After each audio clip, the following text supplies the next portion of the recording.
Hi, welcome to BlindOwl Bushcraft and Survival. Please enjoy our channel. If you would, we'd appreciate it if you join our Patreon page. It's been a long road. Thank you. Hi, welcome to BlindOwl Bushcraft and Survival. My name's Dan. I'm here in the Philippines on the Island of Bohol. Today I'm going to do a stone and steel fire for you. You know that they start up pretty easy, at least the way I'm doing it. I've got a real nice piece of gray quartzite. You can just see the edges are just micro thin, sharp as a razor. Real big concave and convex spalls on it. This stuff was so hard that, say you hit it, it just explodes like a piece of glass. And this is every bit as good as flint. All flint is a type of quartzite too. It's just harder. But this stuff is readily available if you can find it. I found one river here that's just got tons of it. I've got all kinds of rocks from there, and I don't use flint anymore at all.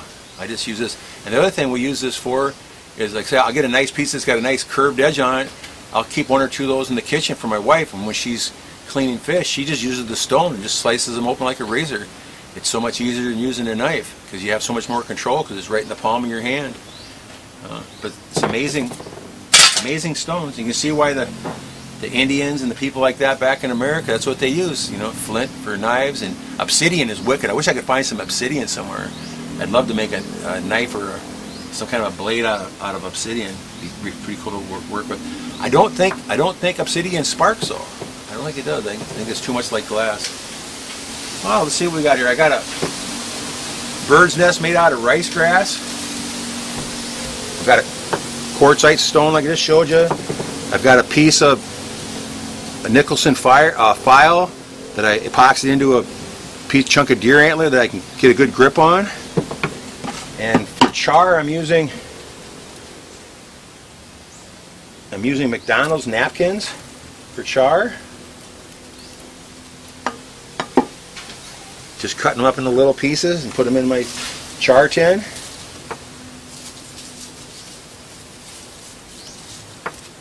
And again, all you do is, and I put on this side here,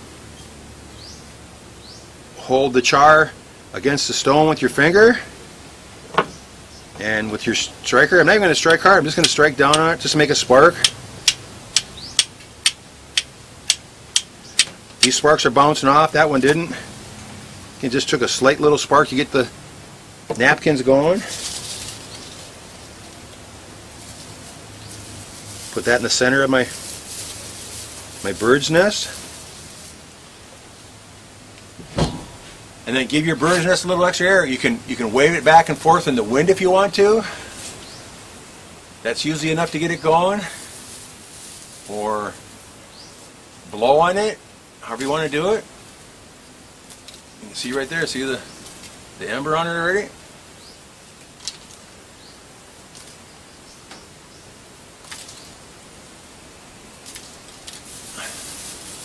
Our friend Jason from New Zealand, he's a firm believer in light air pressure for grasses and things like that.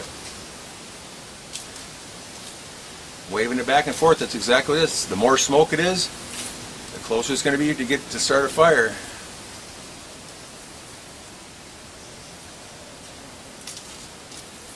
Kind of coming out the back on me.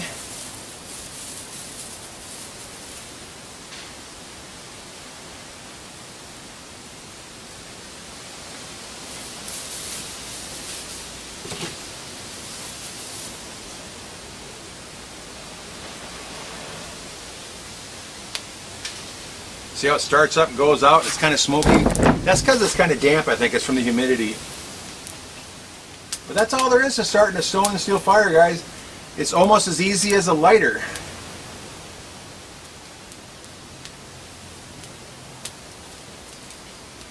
But you have to have a couple things. You have to have dry tinder.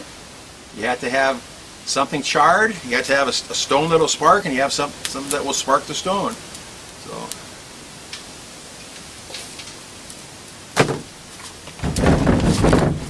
Pop this out.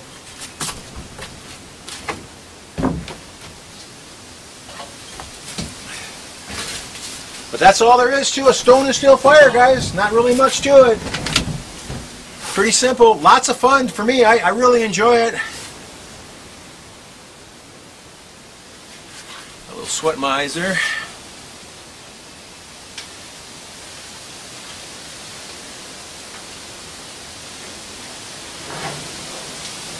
Sometimes I like to play around and just start an ember with the stone and steel, and then use other types of tinder, wood shavings, fat wood shavings. Doesn't make a difference. It's nice to practice with all different kinds of things, though, so that when it does come time when you actually need it in the woods, say it was an emergency to start a fire. If it was an emergency to start a fire, you know how I would start a fire? If it was an emergency, someone was going into shock or fell in the cold water or something like that.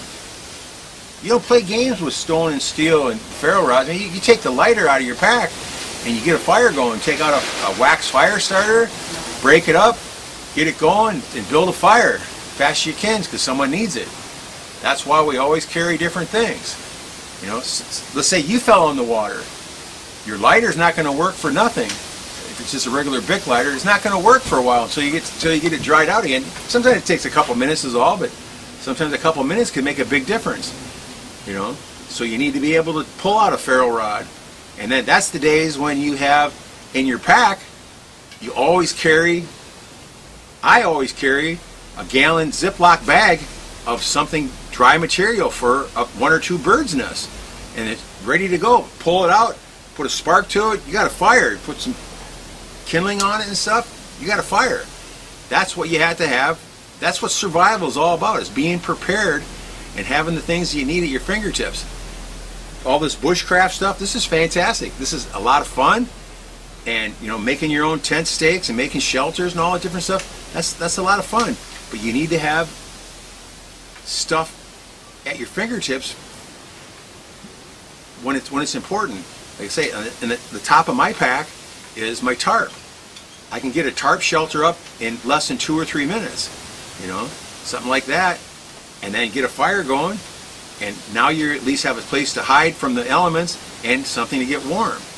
You know, food is your last thought. You always need water too, but you always have water with you.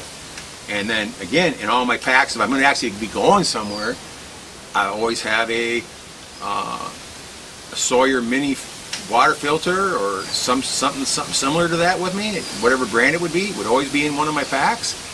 So I could get water if I had to. And in every one of my bags that I carry, I have at the bottom of my bag, I have a pot. A nice saucepan. However big the pack is, that's how big my pan is. And then that's full of, it doesn't take any space because you just fill it up with your gear, pack your gear all around it, you know, your socks and all that different stuff around that, so it's still comfortable to carry. So then you also have a pot to boil water if you have to. You know, there's lots of different ways to filter water, but even dirty, mucky water, if it's boiled, you have to boil it for a long time, but it's still, you know, potable or whatever you want to call it. I would run it through a couple T-shirts and stuff like that, or through a filter with the, you know, charcoal and sand and stuff like that if you had it available. But you need to have a few things ready to go all the time, just in case you need them. You know, you never will. You probably never need them in a million years, but it's so nice to have them there. And again, I have a pack, a dedicated pack that I take with me whenever I go anywhere. I have an EDC system for when I'm just going out for walks. I have a regular pack that I take with me if I'm going to go for any amount of time, and then I have another pack just like that that I use for practice. And I'll simulate having a problem or something like that, and I'll put up a shelter real quick and build a fire. I don't have to worry about cold here, but I used to scrape out the refrigerator, all the frost, and I'd stick my hand in a bowl of frost for 5 minutes till it just hurt, you know, and then take my hands out and try to make a fire and stuff like that. Because it's another whole world when you're on the edge. Here the bad thing here is like rain and wind, like a typhoon or something like that. A typhoon hit you when you're out and about, how do you start a fire in a typhoon? Well, you better practice, or you're going to be sitting there cold and wet, you know. And if you're out in the jungle, walk around, and you get stuck in a typhoon, you're not going to get a fire going anyway. It's no big deal. But if you get a chance, you're going to try to do whatever you can. But you have to have a shelter. So have your things ready to go. I guess that's enough yammering on. Thanks for watching. Go find yourself a couple pieces of quartz out in the woods somewhere or by a river. There's quartz everywhere in America. You can get a piece of quartz, or again, go buy some flint or something like that, and do some stone and steels and flint and steels. Get used to it. You all know how to use a ferro rod. That's pretty simple, but practice it. Practice the ferro rod under different conditions. Some evening in the dark, in the evening at night, go outside and it's raining, go outside and build a fire with your ferro rod. You know, do that, so you do it enough so you can do it. Same thing with your tent and stuff. Go outside in your yard and put your tent up at night in the dark with just your headlamp or your flashlight in your mouth, whatever it is, so you know how to do it. Never go buy a new tent and take it with you camping for the first time. You should always put it together once or twice before you take it anywhere. You know, otherwise you're going to get that's when you're making so many extra variables for you that can hurt you. The secret's to knock the variables out and make things as simple as possible. That's my philosophy. But, you know, what do I know? I've just been an outdoorsman for the last 50 years, so I don't really know. But take care, everybody. We'll see you later. Hashtag 22 today. No more. Go out and have some fun. Watch your six really close. And thank you so much for watching, guys. See you next time. Thanks for watching. Take care.